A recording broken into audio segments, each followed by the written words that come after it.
So you're ready to start the carnivore diet. How do you do it? I'm here with my mate Puppy. This is Puppy. And my other dog is asleep in the car. My name is Christina. I'm a naturopath, herbalist and life coach. And I've been a carnivore for over a year now. So I heard this morning, or I saw a little post this morning that was like, hey, how did everybody start carnivore? And I get asked this question quite a bit, so I thought I would do an updated video. I have done a video previously around starting carnivore and so on, but I thought I'd do an updated one. Now, having worked with other people as well as, having done my own work, etc. What are my tips for starting the carnivore diet? So, number one, you've got to get a good reason why.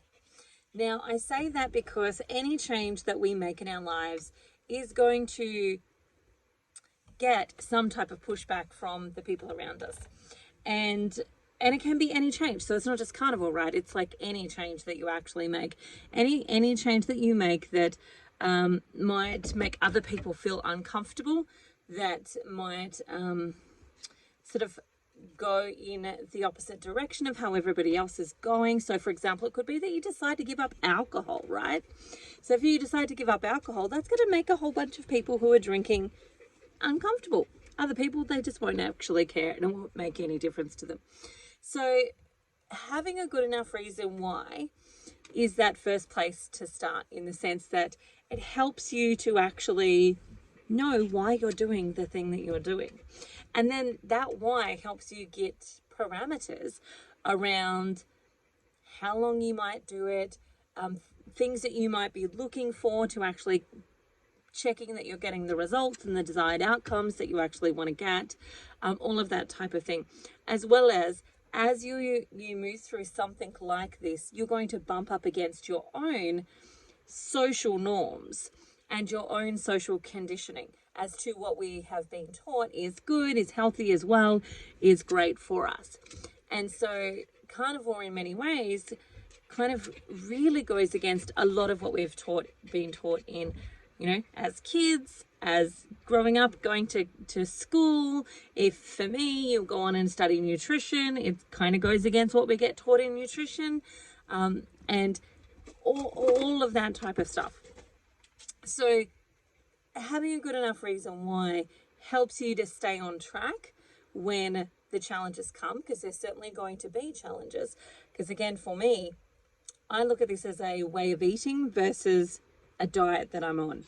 And that means that at some point I'm going to go through birthdays and Christmas and Easter and weddings and other celebrations and other things that we would normally consider pretty normal, like going to somebody else's house for dinner, being invited to somebody else's place for dinner, doing community dinners, going to all sorts of different celebrations and things.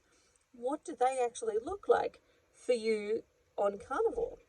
And so for me, when I think of going carnivore, I think about it as a way of living and eating that may be stagnant, so it may be the same forever, or it may actually have some variations or some changes throughout the cycle of the year, but also the life. Because I know for some people, they don't start carnivore with the perspective of this is the way that I'm going to eat this exact way for the rest of my life. They started with the perception that they want to eliminate some of their health problems, they want to eliminate some of the food allergies or intolerances that they might have, but they eventually want to bring back things like fruits and vegetables and so on that they actually enjoy, that don't cause them problems, etc., etc. So they started as an elimination diet versus a lifestyle diet.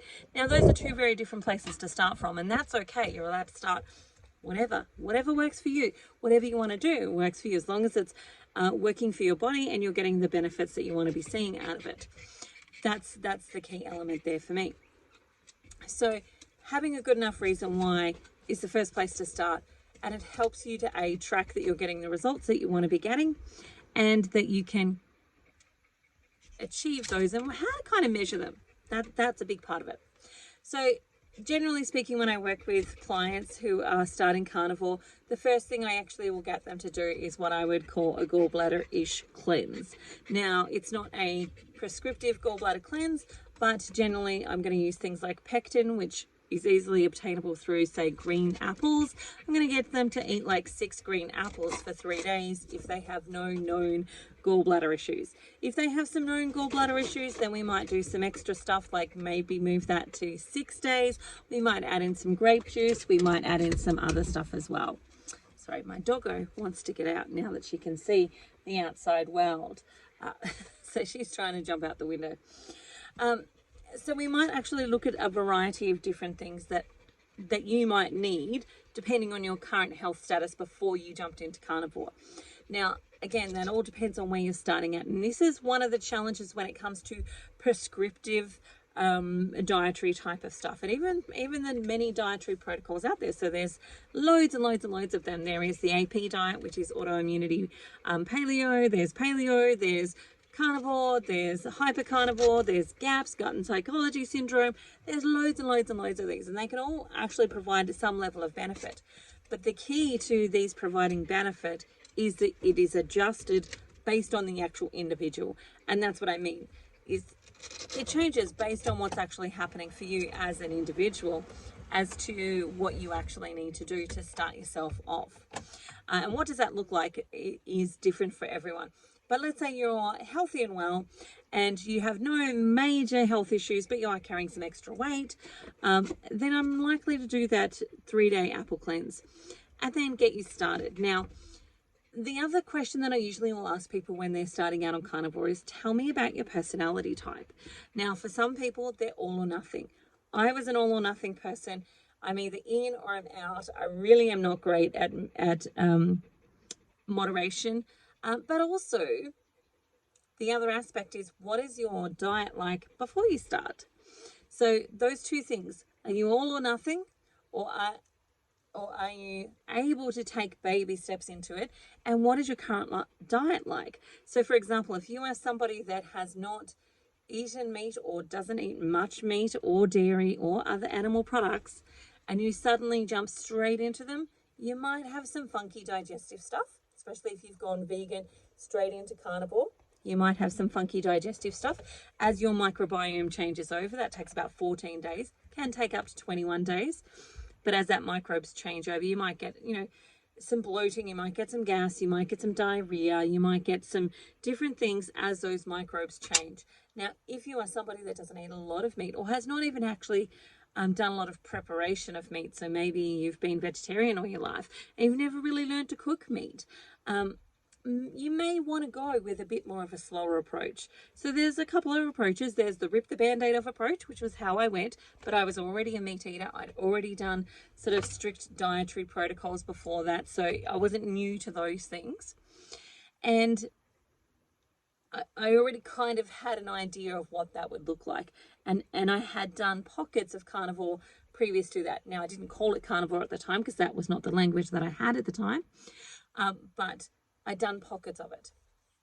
Now, if you are somebody that just needs a much more slower and steadier approach, then that's going to look different to you. But let's say we'll go with the first one where you're a rip the band-aid off type of person. The strategy that I implemented for me was, my goal was for the first 14 days to just remain full. Because I knew I would probably have some sugar cravings. I knew it would be an adjustment. I knew there would be some challenges. And so my goal was just to remain so full that the sugar challenges were not really challenges. The sugar cravings were not big cravings because I couldn't fit them in anyway.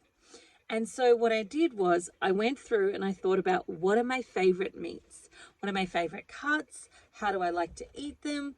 Etc., etc. And that's what I did. And I gave myself permission to not worry about the budget for those first 14 days.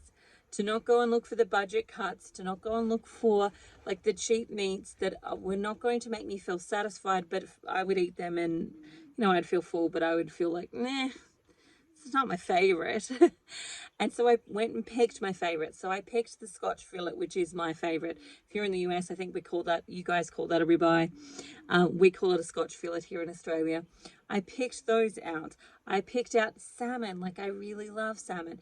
And instead of just having one piece, which is what I would normally let myself have because it's expensive, I had 2 pieces, knowing that that was the only thing that was going to be on my plate, not a piece of this and then fill myself up on salad.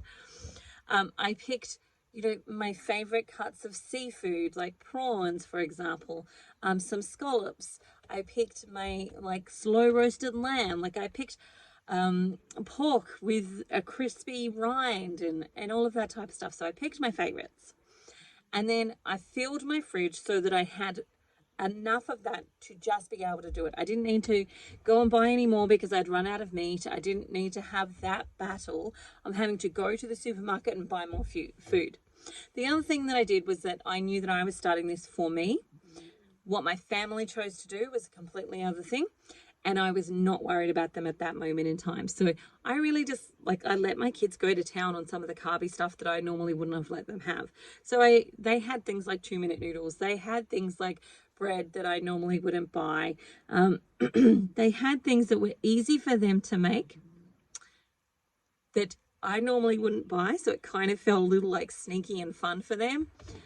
But for those 2 weeks, it was not about them. It was about, I just need to focus on my health so that I can get well, and then I can help them do the things that they need to do. I can then start to think in a much more global way of helping them. But first I need to help myself. I need to get myself out of this survival game and get into thrival so that I can actually help them actually have the energy to have those debates and fights with them, have the energy to not have to succumb to quick carbs to fill them up and feed them, have the energy to do stuff. And so that was my mission at that point in time, was to focus on me 14 days, get myself going and feeling good. And then I could start to think about what might this look like going forward as a family, and what would meals look like going forward as a family. So that's what I did. I picked my favorite meats and I ate until I was full. And the interesting thing was that I brought 14 days worth of meat, breakfast, lunch, and dinner. I did not eat meat, breakfast, lunch, and dinner because I started to find myself getting too full for lunch. So I would have breakfast and then I would have dinner at probably around 4 or 5 o'clock.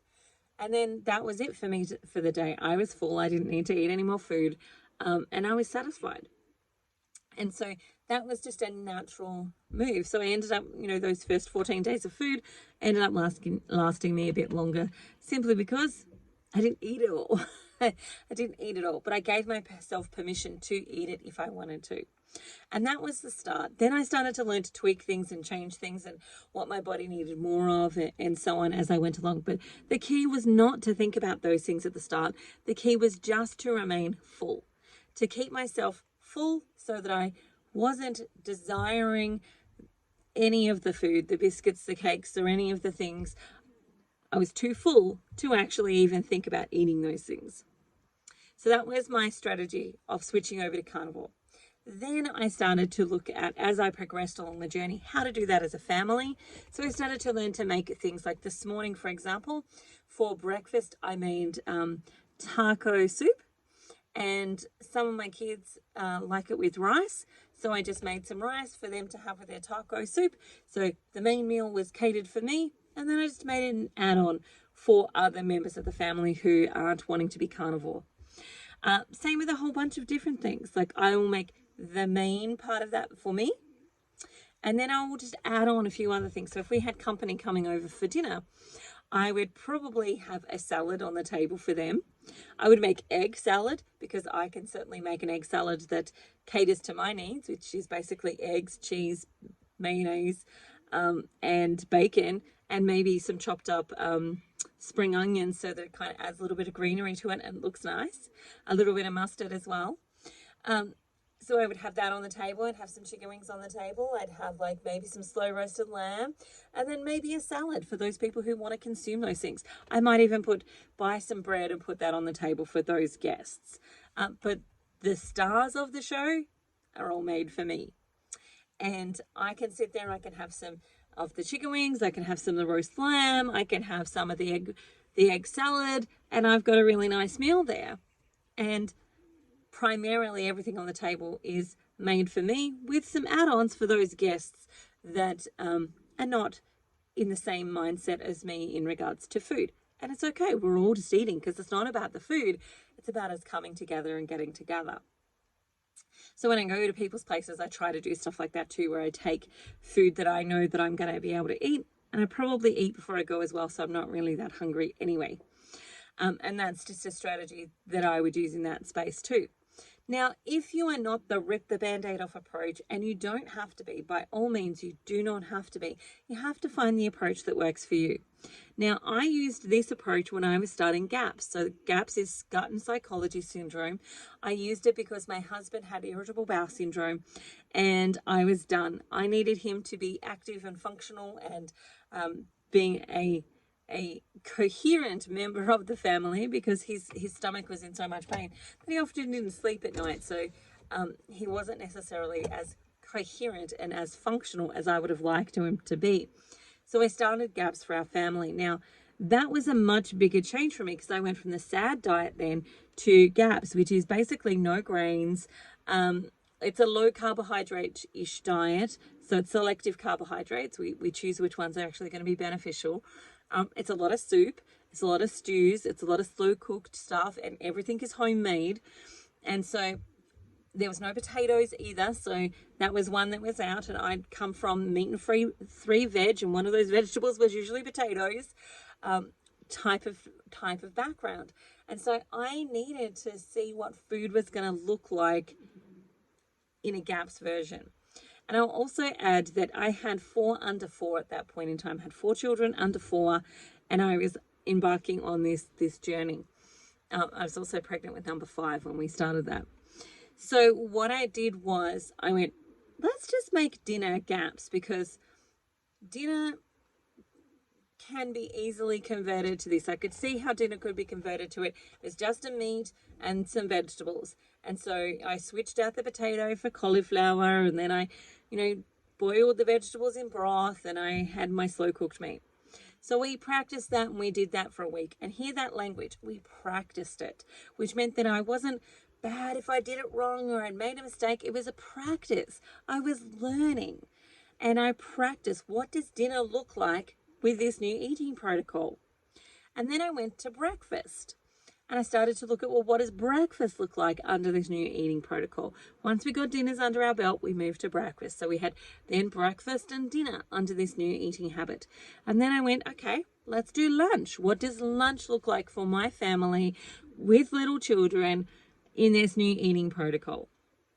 And so we did that, breakfast, lunch, and dinner. They still had snacks that were not, yet kosher. And so once I got a handle on breakfast, lunch, and dinner, I then started to look to snacks and found that we actually didn't really need that much. And the snacks that they were having, that my kids were having all day long before, they actually started to stop needing them because they just weren't hungry. And so it changed as we changed, but I practiced it. And it's okay if that is how you are. So if you're coming from a standard American diet or a standard Australian diet, or just like a really high carbohydrate Western style diet, and you're going, I think carnivore would be good for me, but you're not the rip the band-aid off approach person, you're going to need some slow and steady, do that. Pick one meal that's going to be easy for you to do. Dinner tends to be that one because we're used to kind of eating that way for dinner anyway. You might have been eating yogurt and cereal and stuff like that for breakfast. Dinner tends to be a cooked type of thing. So start there. What does your dinner look like carnivore style? And then what does breakfast look like carnivore style? And now that you're eating 2 meals a day, do you need that lunch? And if you do need that lunch, what does lunch look like carnivore style? And now you're eating 3 meals a day, do you need snacks? And if you do need some snacks for now, what do those snacks look like? And slowly, progressively make your way into it. But give yourself the grace, no matter what approach you take, to let yourself grow into it. Instead of being the carnivore police and going, oh, that's wrong, that's bad, that's blah, blah, blah. If it's working for your body and you're getting the results, let bygones be bygones. Let it go. Doesn't have to be perfect. If it has to be perfect, we'd all fail. There's very few of us that could be absolutely 100% perfect all of the time. And it wouldn't allow for our humanism if we were completely 100% perfect all of the time. And we have to make decisions like what a birthday is going to look like for you, what our wedding's going to look like for you, what are other celebrations, what's Christmas going to look like for you, what are those other special times that you normally would celebrate food or use food to help you celebrate. What does that look like for you? You're also going to have to find new ways to calm yourself. Like for many of us, especially if you're a carb addict, hello me, we've learned to eat our emotions. So what does it look like doing emotions when you're not eating them? How are you going to proactively and constructively deal with your emotional health? It's going to take time to actually figure those things out. And you're not going to get it perfect all of the time. You're actually going to fall on your face quite a lot of times. And it's okay. Because it's not about perfection. It's about growth. It's about progress. It's about learning. It's about practicing.